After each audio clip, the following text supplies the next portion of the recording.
10th class లో December prelims mains కొత్త class start అవుతుంది. ఈ నెంబర్ కి కాల్ చేసి రిజిస్టర్ అవ్వండి. లిమిటెడ్ సీట్స్ ఉన్నాయి. నా భార్యను ట్రాప్ చేశారు. ఓ సచివాలయ ఉద్యోగి లొంగ తీసుకున్నాడు. నేను భరించలేకపోతున్నానని సెల్ఫీ వీడియోలో చెప్పి ఓ వ్యక్తి ఆత్మహత్య చేసుకోవడం చిత్తూరు జిల్లాలో కలకలం రేపుతోంది.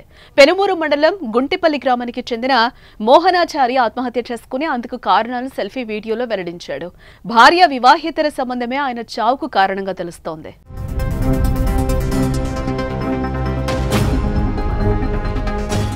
మోహనాచారికి కొన్నేళ్ల కిందట వివాహం కాగా దంపతులకు 8 ఏళ్ల కుమారుడున్నాడు. అయితే గుంటిపల్లి సచివాలయంలో పనిచేస్తున్న ఒక ఉద్యోగితో తన భార్య వివాహేతర సంబంధం ఉన్నట్టుగా ఇటీవల తెలిసిందే.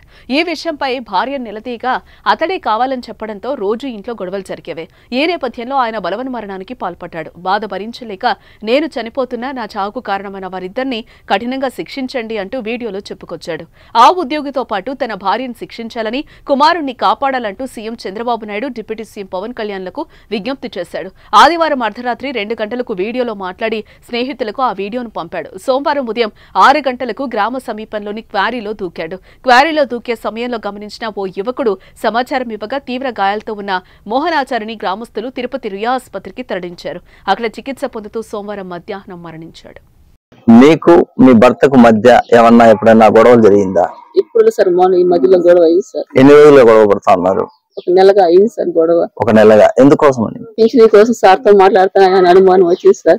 మాట్లాడుతున్నారు అంటే రెగ్యులర్ గా మాట్లాడుతున్నారు? రెగ్యులర్ ఆయన సెల్ నుంచి ఆయన ఫోన్ చేపిస్తారు సార్ మాట్లాడమని. ఆయన పక్కన మాట్లాడతాను.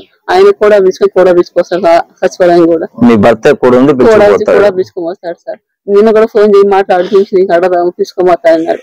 నేను రాను అనుమానం ఇచ్చినావు అనేసి మా అమ్మాయిలు కూడా మధ్యని చెప్పి నాకు వెళ్ళని తప్పు చేయలేదు అనుమానం పడి అడిగాను అని చెప్పాను సార్. ఇప్పుడు ఆయన మనకు సెల్ఫీ వీడియోలో చెప్పిన మ్యాటర్ అయితే నా మీద చెప్పినాడు సార్. మీ మీదే చెప్పారు.